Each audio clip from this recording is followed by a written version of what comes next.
Assalamualaikum Қазай ұрпақтары. Бүгін 19 ақпан 2022 жыл. Біз Еңбекші Қазақ ауданы Май ауылына келіп отырмыз. Яғни Май ауылы мына Шелек ауылынан жақын бір 5-6 шақырым жерге ғана орналасқан ауыл екен. Осы жерде бізді Қызай ана мешіті деген мешіт тұрғызған Қызай ұрпақтары. Арнаға жазылыңыздар. Бұл кескіндерді Қызай ұрпақтарына кеңінен тарқатыңыздар. Арнамыздар қашан болыңыздар, жаңалықтармен бөлісейік. Хабардар болыңыздар. Май ауылы деген ауыл. Бұрынғы аты Ауанғарт деп те қояды дейді. Май ауылына тұрғызылған мынау Қызай ана мешіті деген мешіт. Біз осындамыз Қызай ана мешітінде. Қызай ана мешіті осылай салынған екен, төбесі осылай жасалған. Міне мынау кіреберісі осылай қоршалған екен темірлермен. Міне мешіт мына жерде жазылып тұр. Қызай ана мешіт. Бұл енді Қызай ұрпақтарының арқасында салынған мешіт.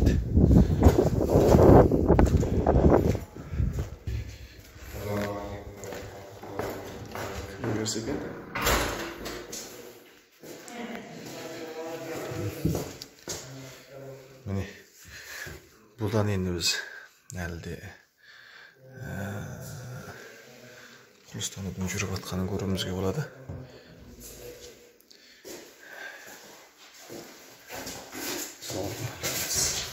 Мына жақтары міне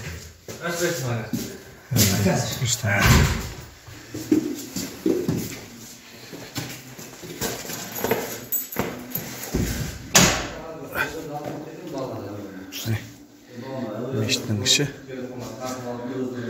Мешіт жылы екен, жақсы. Осылай істелген құрылыс. Мына жерлерге діни кітаптар қойылған. Ассалаумағалейкум аға. Қалыңыз қалай, амансыз ба?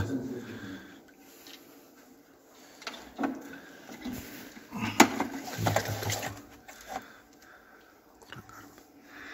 Осындай діни кітаптар қойылған мұнда.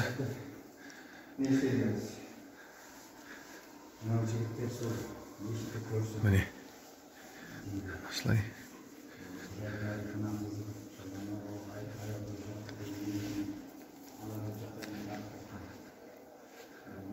Бұл жақта бір кіре берсе екен.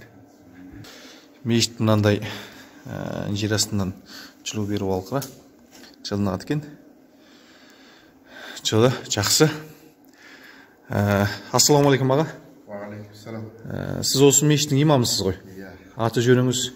Мен Жұмабай Сенбайұлы. Жұмабай Сенбайұлы. Руыңыз? Руым Қызай. Қызай ішінде Торғай болам. Торғай боласыз. Осы мешітте имамдық қызмет атқарып келе жатқаныңызға қанша жыл болды? Маған 2 жыл болды. 2 жыл ғана болды, 2 жыл болды. 2020-дан бастап істеп келе жатсыз ғой? 2020-дан бұрын мұнда кім деген кісі имам болды дедіңіздер? Тұрсын Нұрқабек. Тұрсын Нұрқабек деген кісі. Ол қай жылдан қай жылға дейін болды ол кісі? 2011-дан бері қарай. 2011-ден қарай. 9 жыл болды, 2011-ден. Ол кісі қазір ондай қызмет атқармайды ғой? Қайтыс болып кетті. Қайтыс болып кетті ма? Иманды болсын. Осында сондай қызмет атқарасыз. Жақсы. Өзіңіз осы Май ауылында тұрасыз ба? Мен Шелекте тұрамын. Шелекте тұрасыз. Келіп кетіп тұрамын. Осында келіп кетіп тұрасыз. Шелектен осы мешіттің аралығы қанша шақырым жер? 4 шақырым. 4 шақырым жер, келіп кетіп тұрасыз. Жақсы. Мұнда енді келіп бағана намазын оқитын, өтейтін жұмалықтарда, жұмалыққа келетін кісілердің саны көп па?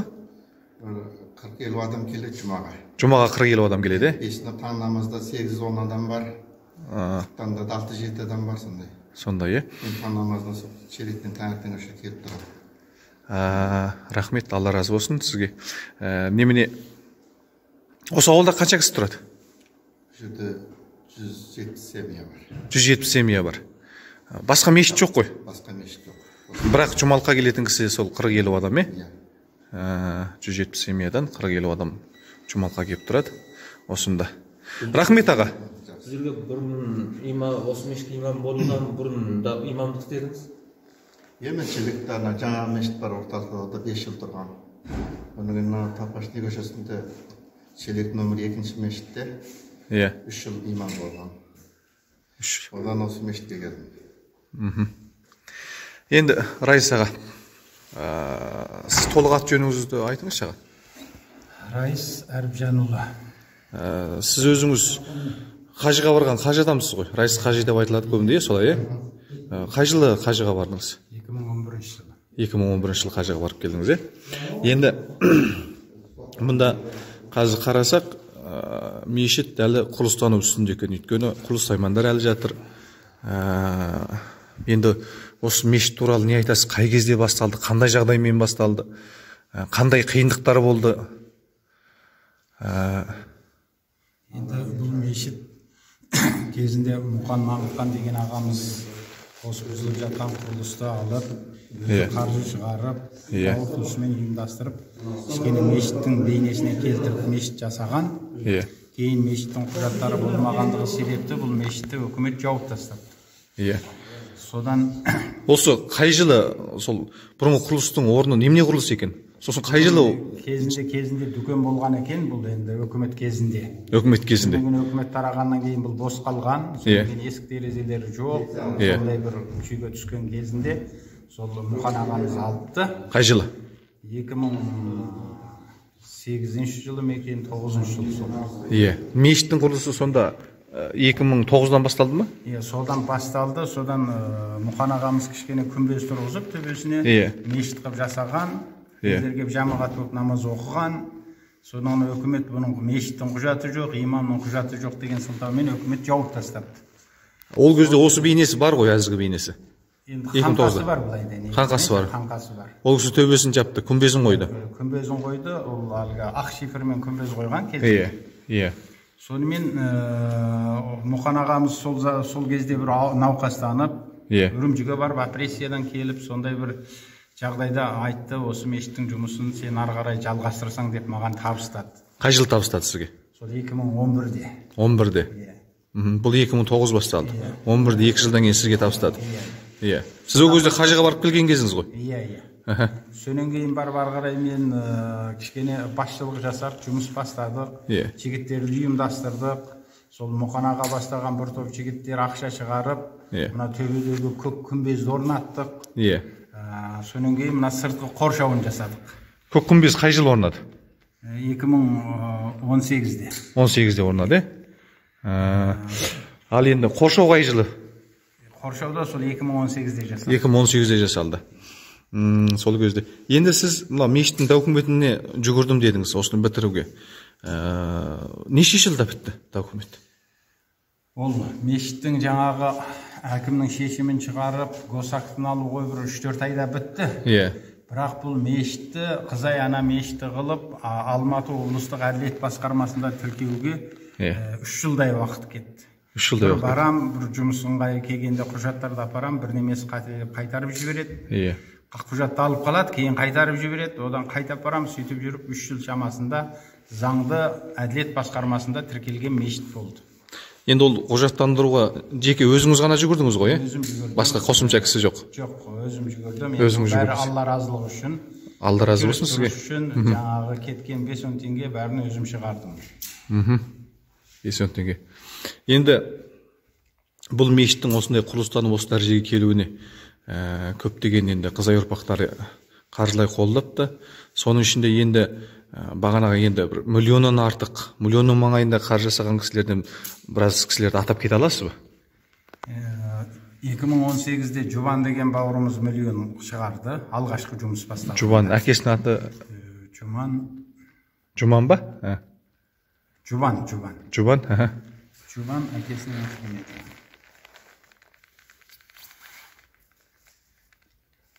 Жұман Оралбайұлы. Жұман Оралбайұлы. Сонымен бұны алғашқы ремонтын төбесінде күмбез тұрылды. Қытайский көк шифрмен жаптық. Соның 2-3 жылдан кейін ол шифрлардың сыры кетіп, мешіттің ішіне әрбір жерден су тамшылап, сондай жағдайға келді. Сол себепте 2020 жылы біз қайтадан мешіт жұмысын қолға алдық. Содан қайтадан қаржы топтап, Астанадан Биғазы деген жігіт, 10 шақты жігітпен келіп, осы тұрған міне осы залдың мынау төбесі биік болған төбесін түсіріп, гипсокартонмен қаптап, осындай жағдайға келуіне сол Биғазы бастаған топ тегін көмек жасады. Олар сол Астанадан, Алматыдан ұйымдасып келіп, мына жерде Қайрат деген бауырымыздың үйінде жатты. Ол үйден тамағын, шайын бәрін жасап бердік. Сонымен 20 жыл сол жұмыс болды. Өткен жылы қанша жігіт дедіңіз сіз? 5-6 жігіт? 10 шақты жігіт. 10 шақты жігіт болды, 10 шақты жігіт істеді. Солардың көмегімен мына бірінші зал жасалды. Өткен жылы жиылған ақша бойынша мына екінші зал, үшінші зал, содан кейін далада хатымхана, дәретхана деген нәрселерді өткен жылы жасадық. 2021 жылы. Енді аға, мынау екінші зал немене үшін керек болды? Бұл қандай ролы бар? Біз енді бұл мешітте өзі тұрғанда сол залы бар, осы тұрғыда болды. Осы тұрғыда болды, иә. Сол себепті оны енді айт намаздарында біздің қазақтың екі намазы бар ғой, құрбан айт намазы, ораза айт намазы. Сол кезде бала шағасын ертіп халық көп келеді. Иә. Сол кезде екінші залда намаз оқиды. Қалған жұма намаздарға бәрі осы мына мешітіміздің бірінші залы жетіп тұр. Бірінші зал жетіп тұр. Мына бірінші залға қанша кісі сияды? Өлшермеді. Мынаған 150 адам сияды ғой? 200-ден аса. 200-ден аса ма? Енді мынау екінші залды көрейікші, екінші залға өзі неше кісі сияды? Екінші залға енді 100-ден адам сияды. Екінші зал былай екен, міне істелініп атқан. Төбелері бәрі жасалды. Қалған нәрселері бәрі дайын. Бұл екінші залдың да төбесін сол кездегі Астанадан келген жігіттер істеп кетті ме? Жоқ, бұны өткен жылы ақша төлеп бір құрылыс компаниясына бердік, ақша төлеп. Солар жасады. Енді жалпы осы мешіттің тұруына қанша қаражат кетті? Енді нақты 10 неше миллион ақша кетті. Оның енді біз бұлай сметалық жобасын жасатқан кезде Сабыржан Мұхамедханұлы деген құрылыспен айналысатын бауырымыз айтқан 15 миллион ақша кетеді бұған дейді. Ол жоспардан біз біраз нәрселерді артық істедік. Себебі мынау күмбезді біз 1 метрдей жоғары көтердік. Күмбез өзі 2 рет істелді ғой? Күмбез жоғары көтерілді 1 метр. Өнінген төбесінің шифрі ол 15 миллионда жоқ болған.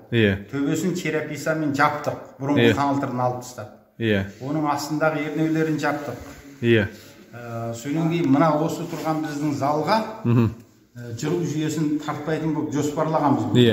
Бұл осы үлкен зал жетеді. Болашақта адам көп болып жатса, сыймай жатса деп, бұның астына да еденнен жылитын жүйені орнатып кеттік қосымша. Бірақ жүріп тұрған жоқ сияқты? Бұл жолы қосқан жоқ біз.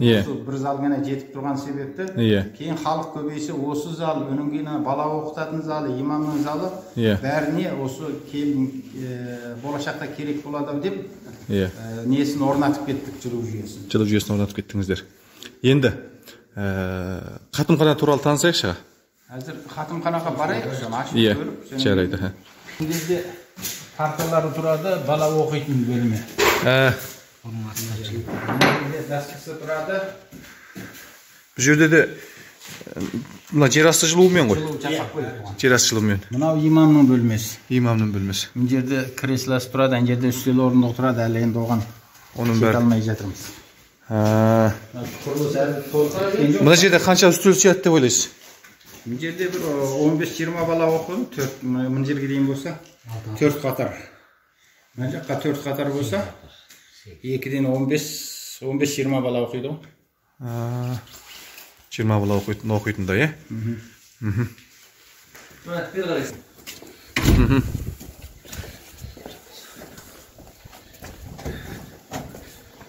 Тәрет алатын жер. Мына жерде орындықтарын қоямыз, әндерден крандарын бекітеміз. Суға ыстық биледі, жайға қалдық. Анау ыстық су, суық суымен теңшеліп. Ыстық су, суық суымен әне жерде бойлер тұрады, ана шығарып қойып. Бойлерден кейін соң ыстық су, суық су келеді, үшірде дәрет алады. Пеш мынандай екен. Осы пешпен жылып жатыр екен.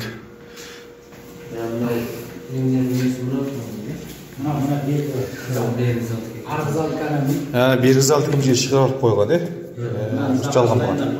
Иә. Дұрыс екен. Мына жер бейік, мынанда кемінен бейіктеміз.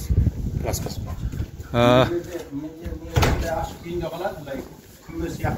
Иә. Соны не жерде пластик тереземен жауып тастаймыз. Үлкен пластик тереземен жабылады, иә. Жарық болып тұрады да. Иә. Мына жерде аяқ сөрелер тұрады мына қатарда. Иә. Асты кафелденеді, содан кейін мына жерге келеді, аяқты шешеді да. Иә. Кіріп кетіп дәретін алып. Ана жақта дәрет алып, мына жақта мешітке кіреді. Дұрыс.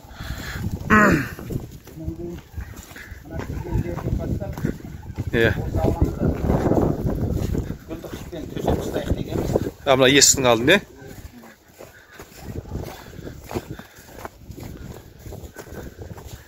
Бұл жерде құрылыс жүріліп жатқан себепті бұл есіктің алды.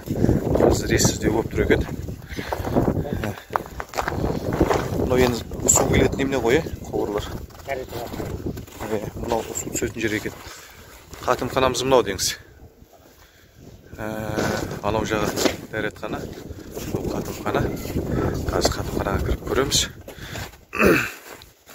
Жүріңіз аға.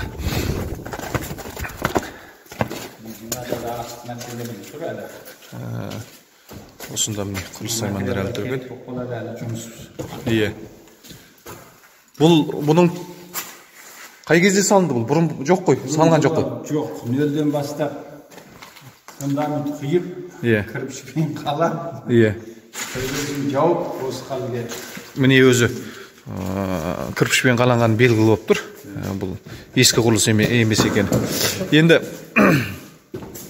қай жылы басталды бұл қатымхана? Бұл 2019-да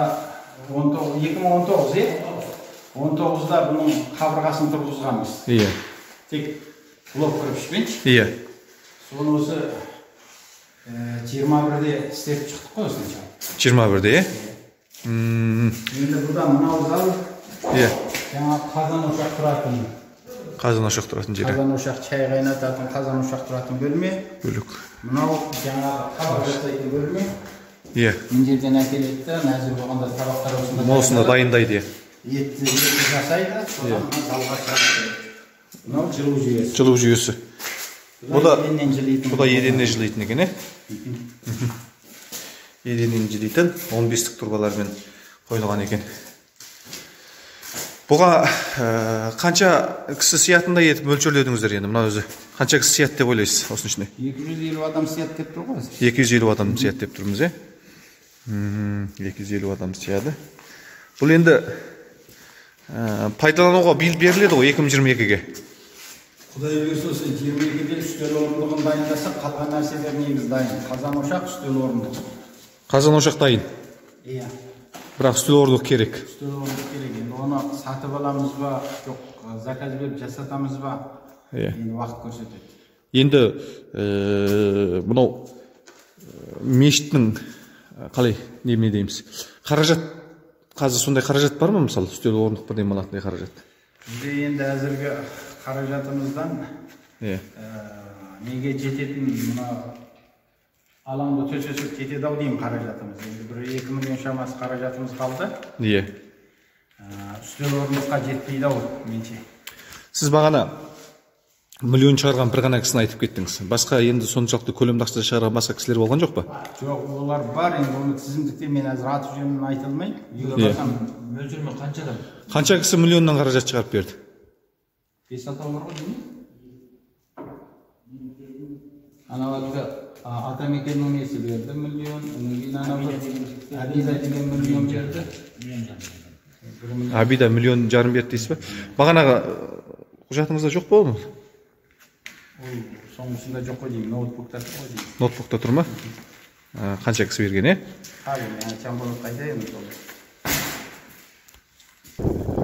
Төбесі мынандай екен, міне күмбезі.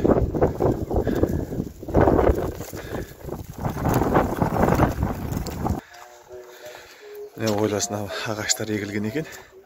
Жасылдау жағы. Енді қыста келгеннен кейін көп нәрсені көре алмай отырмыз. Мынау міне жұмысшылардың жуынатын жері болу керек. Ар жағы төлет екен. Төлетті түсірмей қояқ Дәретқан.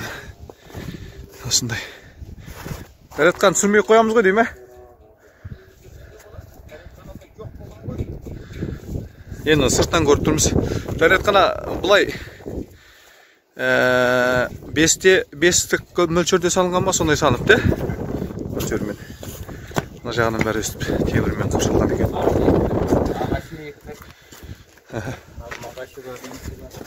Бұлар да сол 2019-дан кейін істелінген ба?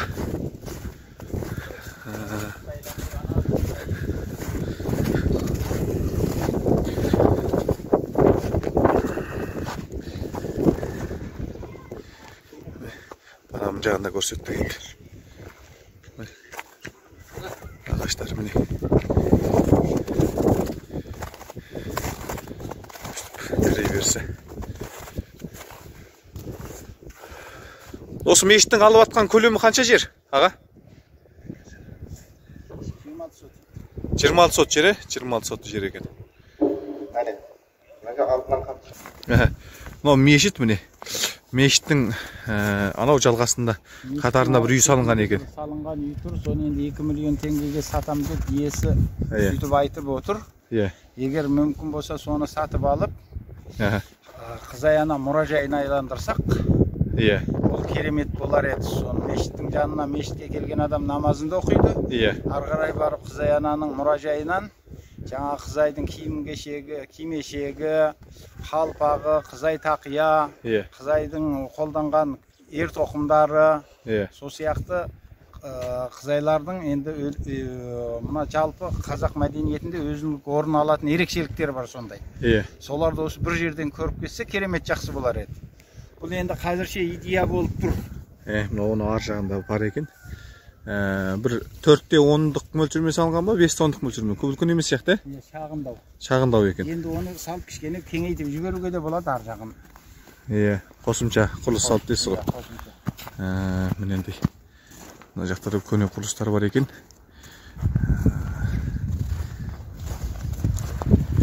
Мешіттің енді сыртында осындай ағаштар егіліпті.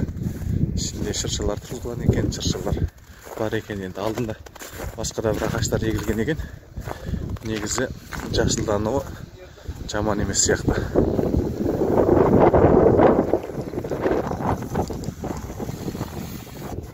Мынау алдына егілген ағаштар немене ағаштар?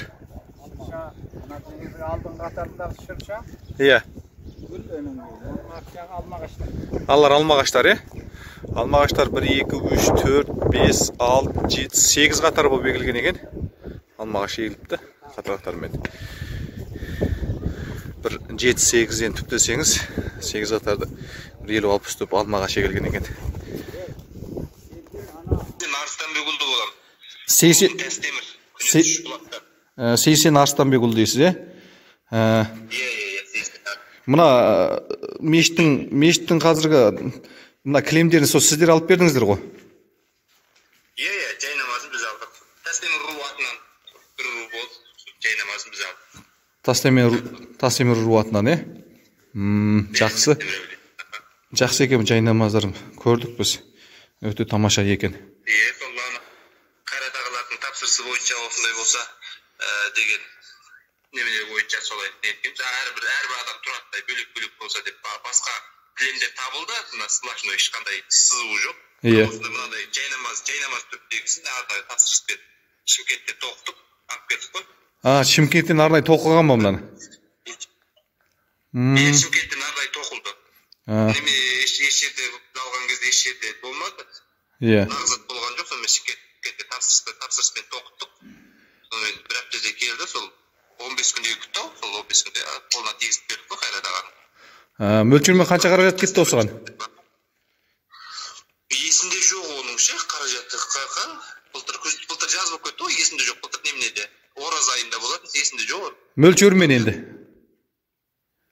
Мөлшермен айта келсеңіз. Мөлшермен қанша кетеді?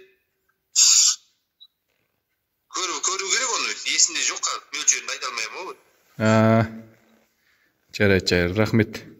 Көп рахмет. Алла разы болсын. Амин. Көп рахмет. Тағы да қандай немелер керек, көмектер керек, біз жақтан айтсаңыздар болады. Ат салсамыз бүкіл әулет атынан жекелей деген сияқты барымыз Құдай қаласа. Тастемір руы дайын дейсіз ғой. Тастемір руы дайын, иә. Жеке тастемір емес енді. Маңайымызда қалталы жігіттер бар. Иә. Қазақ болып ат салса аламыз. Рахмет онда. Жақсы онда, аман болыңыз. Міне өлшем бойынша тоқылған екені белгілі болды. Өйткені қарасаңыздар, бұл жай намаз ретінде жасалған, сосын тура өлшемі дейміз бе, мешітке нақ көлемде түскен. Екі бөліктен ортадан бөлінеді екен. Осылай. Екі жаққа, мына жағы бөлік, ортадан қосылған екен. Бірақ өлшемі нақтылы жасалған екен өлшем бойынша. Сосын мына люстра туралы айтып кеттіңіздер ғой. Мына люстраны кім берді дедіңіздер бұрын? Осыны байсағасыз білесіз қа? Сәуле деген әйелдер ме? Сәуле емес.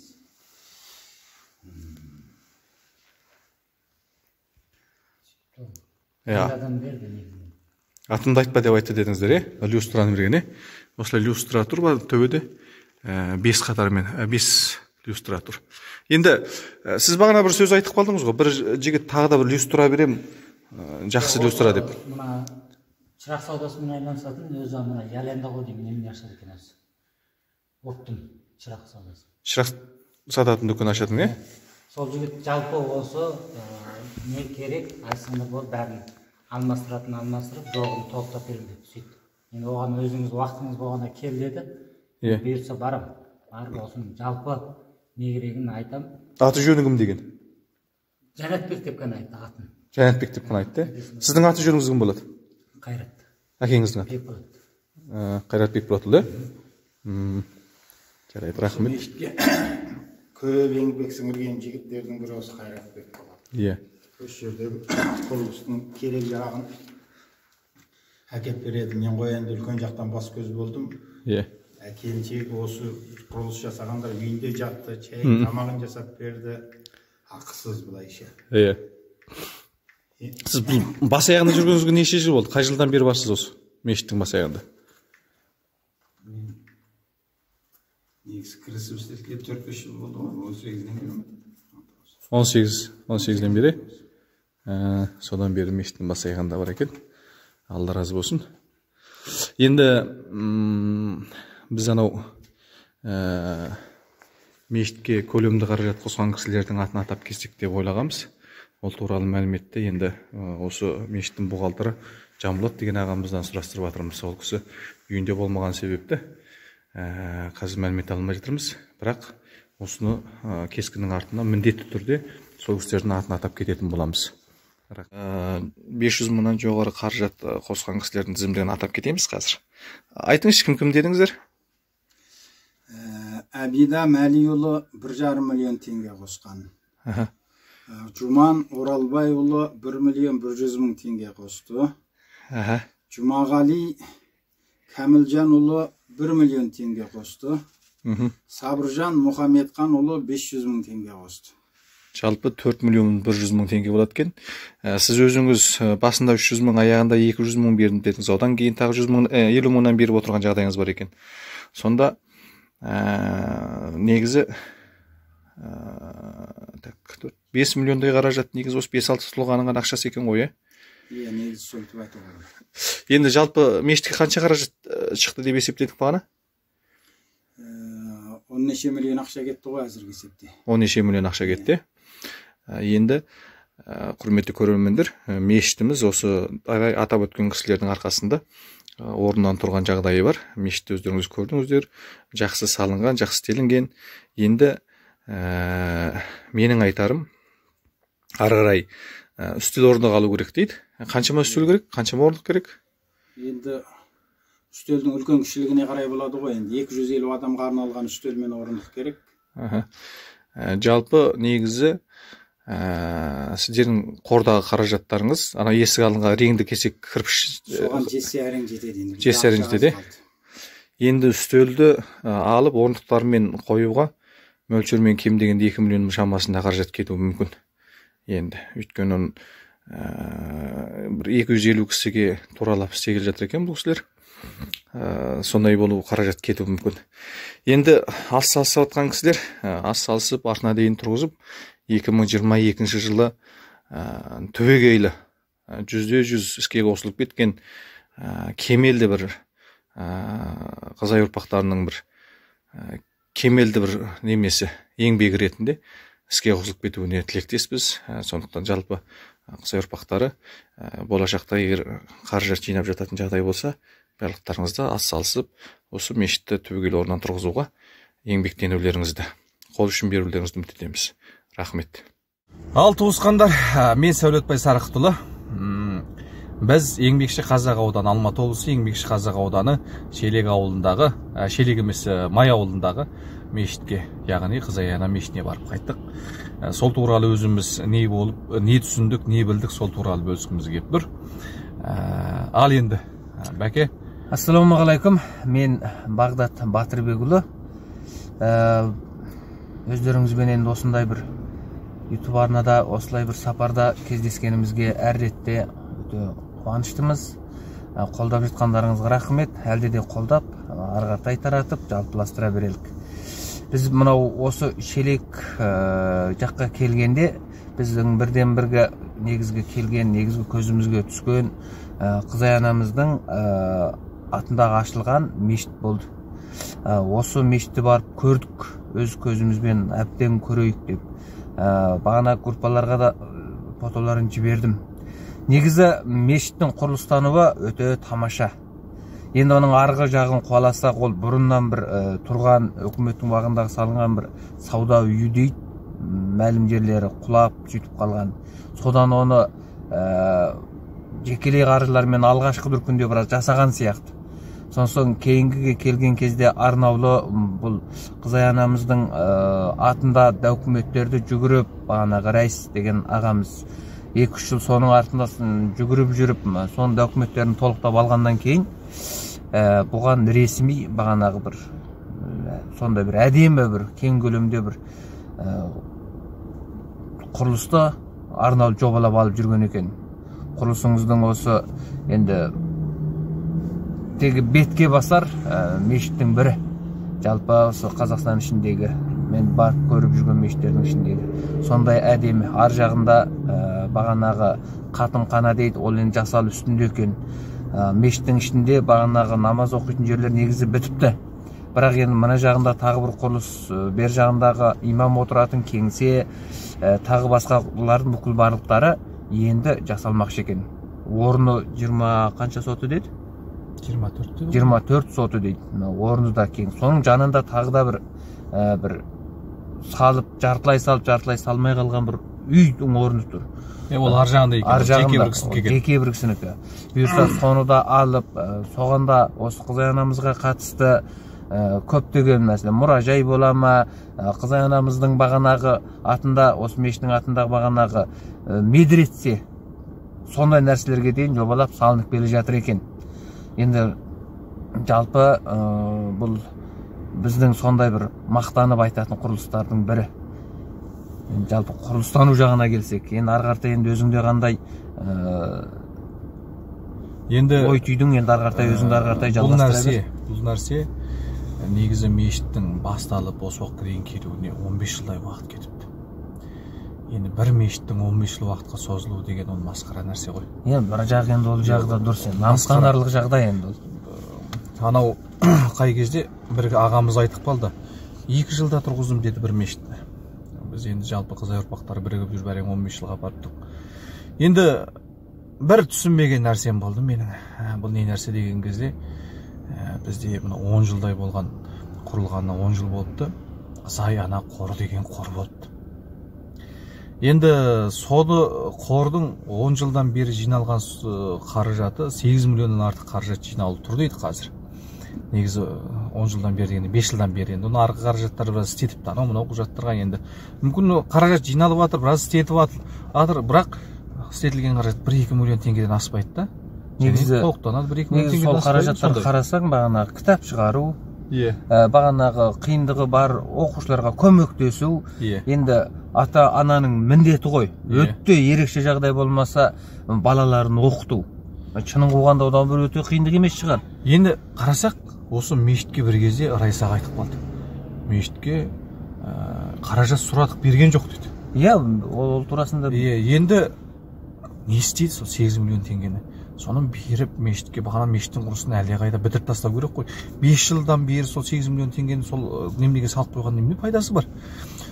Сондықтан да Қызайана қоры деген қордың бар ғой, жұмыс жасамай жатқандығынан мен өзі ішім ашыды. Енді ол қаражат, бір келген қаражатты бір игілікке жаратып тұру керек қой. Одан ары қарай енді біз еліміз, біз былай айтамыз, осы мақтанадай осы бір 800 мыңға жуық, 800 мыңнан ашатын тіпті миллионға жуық бір Қызай ұрпақтары бармыз дейміз. Енді ол бағанағы бір 90%-дан жоғарысы Қытайда болса да, қалғанымыз осы жақта бармыз. Ақырын демесек, немене ол 8 миллион қаражат деген ол қайда кетеді? Бағана кісілердің көріп отырсыздар, мешітке қаражат қосқан кісілердің 1,5 миллион, ең алды 1,5 миллион қаражат берді. 1 миллион бергенде бар екен, 1 миллион бергеннен екі адам бар, 500 мың бергені бар, тағы 500 мың бергені бар.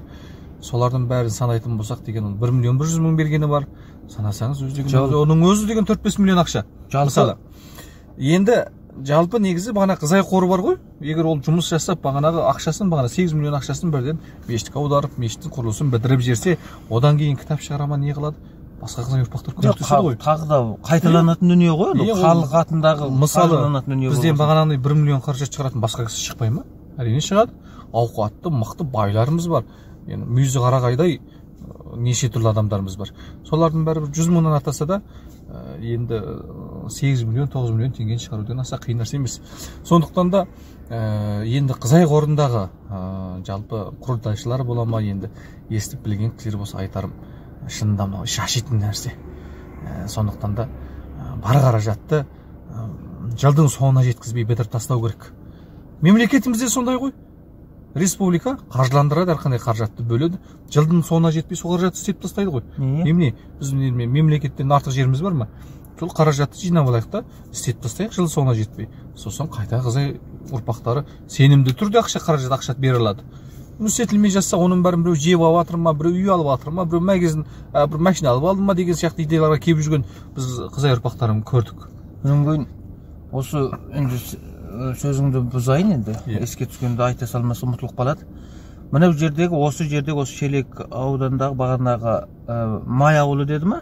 Май ауылының жалпы Шелек районындағы отырақтасқан Қызай, өзіміздің осы Қызай ұруындағылар, немесе басқа ұрудағылар мінеки 13 жыл болып кетіп, сәл жауырда болып кеткен сияқты. Ол жылда мешітке ақша жия беріп, жылда ақша ай сайын 1000 теңгеден, 2000 теңгеден, 500 теңгеден бұларда бере беріп. Бұл мешіттің осыншалық уақыт созылғанына бұл жердегі елдерде біраз сәл түрлі түстегі бір ашынышты жағдайлар болған сияқты. Мен бағана бір кісінің сол әңгіме тарту барысында айтып қалдым. Енді қарап тұратұғын болсақ, осы Қазақстан бойынша бір мешіт тұрды. Бұл біздің мақтанарлығымыз. Қызайана атындағы мақтанарлығымыз.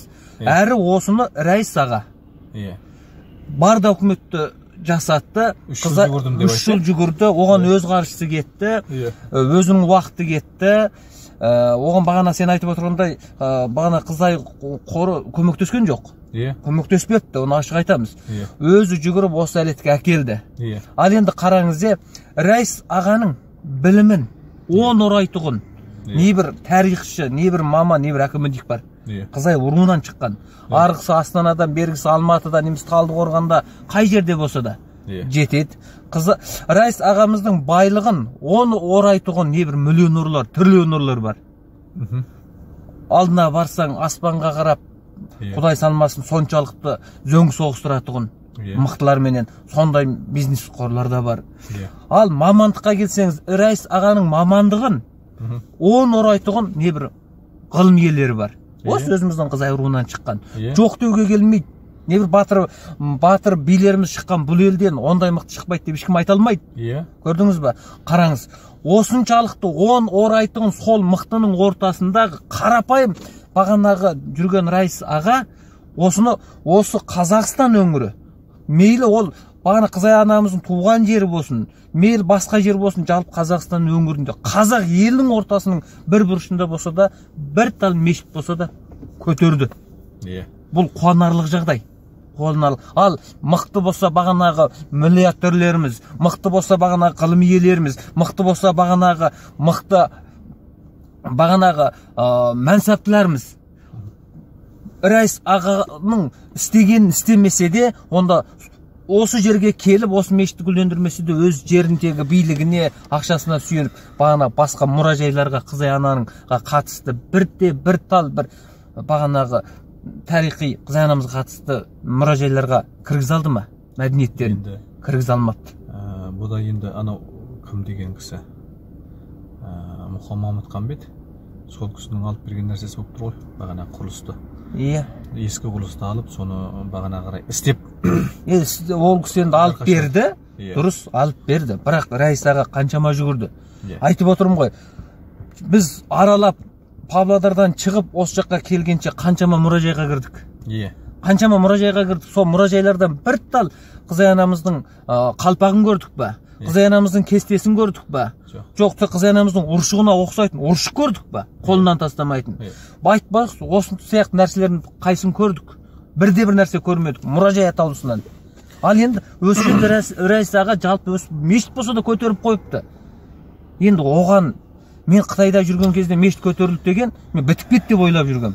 Мен әлі бітпей жатыр. Шынында бұл жасайтын нәрсе бар. Жалпы енді біз барған жерімізде мұражайларға кіріп келе жатырмыз. Бірақ шынында мұражайлардан біз енді кезінде айтамыз ғой, мықты батырларымыз өтті. Есенгелді би дейміз, ол кезінде өтіпті. Анау әйгілі Мамырсу келісімі, сода күтушілік бітті. Сол біткен асты өткізген мықты. Тойды өткізген, асты деппін ғой. Тойды өткізген мысалы. Сөжеге үй тігіп, мал сойып, соны өткізген мықтыларымыз, Құдайназар сияқты батырларымыз, неше түрлі бір атын ұмытып кеткен, атын білмейтін бір билеріміз бар, мықтыларымыз бар. Оның бәрі архивтерден шығып жататын шығар. Солар туралы бір мәлімет жоқ, адамның ішін аштады, бір мәлімет жоқ. Енді мұражайларға кіріп көрдік, бәрінен көрдік. Амал жоқ. Адамның іші ашиды. Бірақ сонда да рәсінде айтпақта, енді бұл мешіттің бұл жерге тұрып, осы жерде бой көтерудің өзі оңай нәрсе емес. Енді мына бір нәрсеге келгім келеді енді. Жалпы біз енді Матай руы боламыз, жоғарыдан айтқанда. Матай руы өмір сүрген жер Жетісу өңірі. Енді келесі Қызай ұрпақтарын Жетісу өңірінен де үлкен бір мешіт тұрғызап, сол жерге тіпті үлкен бір мұражай тұрғызып, Қызай мұражайы дейтінде. Өйткені жалпы мен санап көрсем, Қызайлардың жан саны өзі жалпы қазақтың 8%-дан жоғарысын ұстайды екен. Енді соншалықты бір Қызай ұрпақтары бірігіп бір үлкен бір мұражай тұрғызып, сол жерге тіпті өзіміздің ата-бабамыздан келе жатқан мұрағаттарды қойып, бәрін ел білетіндей, бір ұрпағымыз келіп кіріп, мына шеттен ана шетке шыққанша өзінің кім екенін танитындай дәрежеге келетіндей бір үлкен бір мұражай құрса, үлкен бір саябақ құрылса, сол сияқты нәрселерге болашақта бір соның бұйдасын ұстап жатқан кісі болса, соған атсалысуға өтініш білдірем.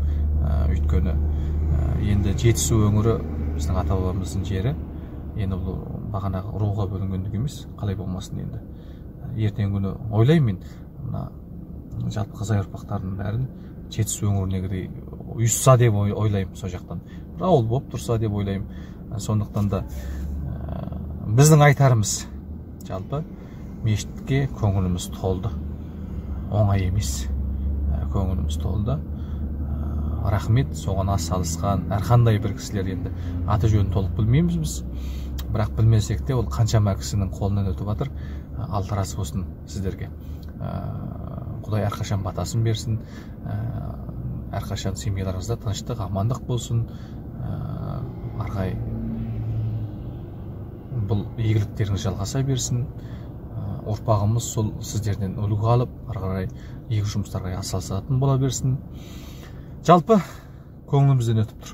Жалпы мешітке рахмет. Енді осыны өстіп аяқсыз тастамалық. Жалпы Қызай елі, Қызай ұрпағы, Қызай азаматы, Қызайдың байлары, Қызайдың мықтылары енді ай жағын бірақ бітіріп жіберелік. Басқа не айтайық? Менің өзім бітіре алмайым, менің де шамам шақты, сіздің де бітіре алмайсың, шама шақты. Айтар сөзіміз осы, жұдырықтай жұмылып, біреу болса да бітірейік, екіншісін бастасақ көрерміз арғартай. Одан үшіншісін ойланармыз, төртіншісін жоспарлаймыз, сөйтіп Құзай анамыздың мәдениетін. Онда енді ана қатымханасына бір 2 миллион қаражат жетіп қалатын сияқты. Жалпы жиналған қаражат мешіттің өзінің ай сайын, жұма сайын жинаған қаражат бағана қанша деді? 11 миллион бірдеме деді ме? 12 миллион бірдеме деді ме? Жоқ, 9 миллион бірдеме деді ме? Жалпы басталғаннан бастап бір деректе 10 миллион 550 мың деген деректі естідік. Сондай. Тағы бір деректі артқа қарай 9 миллион бірдеме деп естідік. Енді жалпы енді біз одан есеп алып не істейміз? Біз есеп алатын нәрсе емес. Есеп алатын нәрсе емес, бірақ білгіміз келді. Айтпақшым, қолдарында әлде 2 миллион ақша бар екен, мешітке арналып тұрған. Енді ол арғы тағы жетпейді. Енді соған атсалыссақ, тағы бір 2 миллион ақша болса дыңдай болады екен да, содан кейін мәселе сол жерден көшелерге свет тартып бірдеме болып жатыр екен. Жаңа бір құрылыс түсетін жоспар бар екен. 2000 семья дей ма? Иә, 2000 семья келіп ол жерге түсетін болса, ол енді бірден бір ертеңгі күні халықтың қажетінен шығатын ең үлкен бір мешіт болмақ сол ауылда. Ол ауылда мешіт жоқ. Сол ауылда ең үлкен бір мешіт болмақ. Соның маңайына 2000 семья түсетін болса, 2000 семья аз адам емес. 2000 семья түссе, Құдай анамыздың қасиеті жұқсын, 2000 семья берекелі ел болсын. Негізгі нәрсе бар ғой, ол мешітке кеткен қаражат емес. Мына бір нәрсе. Қызай ана деген бір ауыз сөз. Ол енді Қызай деген бір ауыз сөз, ол бәріміздің бір қалай десек болады. Бәріміздің бізге естуге тиісті, бәрімізге естуге тиісті бір үлкен нәрсе. Қызай ана мешіт екен, ойбай Қызайдың ұрпағы екен деген нәрсе. Әрине, біреудің аузын естісеңіз, ол үлкен нәрсе деп ойлаймын. Сондықтан да жалпы көрермен арнамызда болыңыздар. Бұл сұхбаттарымызды, кескін қалған бағана мәліметтеріміздің бәрін көпте белге бөлісіңіздер, арнамызға жазылыңыздар. Рахмет. Әрқандай бір осы мәліметтеріміз, осы сапарларымыз туралы естімейтін Қызай ұрпағы болмасын. Біздің жерлес сапар естеліктерімізді мұқият қарап шығыңыздар. Көптеген нәрсе ойға түйетін боласыздар. Рахмет.